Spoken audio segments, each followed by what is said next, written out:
21শে জুলাইয়ের সমর্থনে লেখা তৃণমূলের ফ্লেক্স ছিঁড়ে দিল দুষ্কৃতীরা। ঘটনাকে ঘিরে ব্যাপক উত্তেজনা দুর্গাপুরের নিউ টাউনশিপ থানার অন্তর্গত এবিএল টাউনশিপ সংলগ্ন হাসপাতালের কাছে। খবর জানাজানি হতেই উত্তেজিত তৃণমূল কর্মী সমর্থকেরা স্লোগান শুরু করে দেয়, যার নেতৃত্বে ছিলেন 26 নম্বর ওয়ার্ডের প্রাক্তন তৃণমূল কাউন্সিলর দীপেন মাঝি। অভিযোগের তীর বিজেপির দিকে।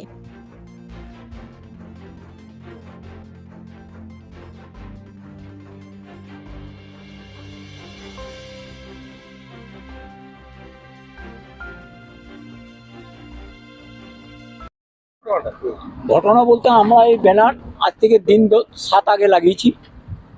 আজকে সকালবেলা হঠাৎ আমার কাছে খবর আসছে যে ব্যানারটা কারা ছিঁড়ে দিয়েছে। তা আমি হয়তো ভাবলাম যে ঝড়ে হয়তো জল বৃষ্টি হচ্ছে, চলেছে। এসে দেখছি নাকে এটাকে পুরো চাকু চালিয়ে ব্যানারটাকে মমতা ব্যানার্জির মুখ সমেত কেটে দেওয়া হয়েছে।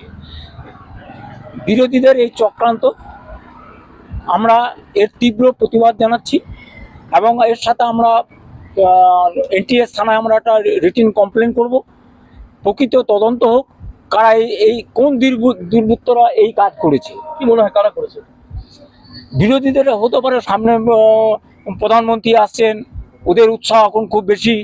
সে উৎসাহে হয়তো ভাবছে মমতা ব্যানার্জির একটা ফ্লেক্স ছিঁড়ে দিয়ে তৃণমূলকে আটকে দেবে, সেটা কোনো মতেই সম্ভব নয়। আপনার নাম? আমার নাম 21শে জুলাই ধর্মতলা চলো যে কর্মসূচি আছে, তার আমরা ফ্লেক্স লাগিয়েছি জায়গায় জায়গায়। তো আজকে সকালবেলায় খবর পাই যে ফ্লেক্সরা কিছু দুষ্কৃতীরা মিলে এখানে ব্লেড বা ছুরি চালিয়ে কেটে দেওয়া হয়েছে। এর আমরা তীব্র প্রতিবাদ জানাচ্ছি। আমরা থানাতে এফআইআর করব, আর আমরা চাই প্রকৃত যারা দোষী তাদের। কারা করেছে? বিজেপি করেছে, কারণ কি বিজেপির এখানে সামনেই পার্টি অফিস আছে।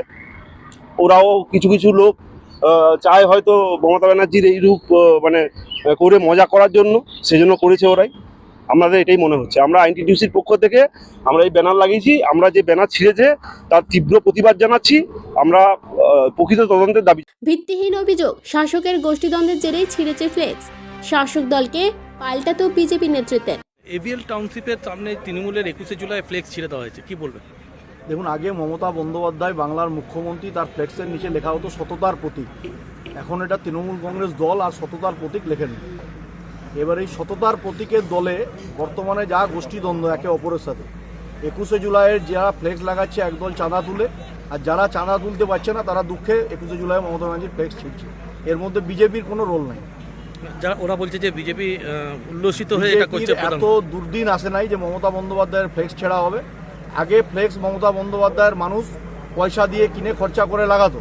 এখন যারা লাগায় তোলা তুলে, তাদেরগুলো নিয়ে গিয়ে দেখবেন হয় কোনো স্বচ্ছ ভারত মিশনের যে মোদিজি বাথরুম তৈরি করেছেন, যাদের হচ্ছে বাথরুম তৈরি করার পর বাংলার কন্ট্রাক্টররা যে বাথরুমে সঠিক দরজা লাগায়নি, সেই দরজায় ওই ফ্লেক্স লাগানো হয়। এই ফ্লেক্স আর কোথাও মানুষের কাজে লাগে না।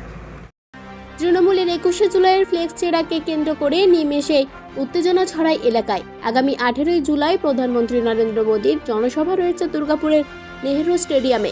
21শে জুলাই তৃণমূলের শহীদ দিবস কলকাতায়। এরই মাঝে দুর্গাপুরে তৃণমূলের ফ্লেক্স ছিঁড়ে দেওয়াকে কেন্দ্র করে টানটান উত্তেজনা দুর্গাপুরে।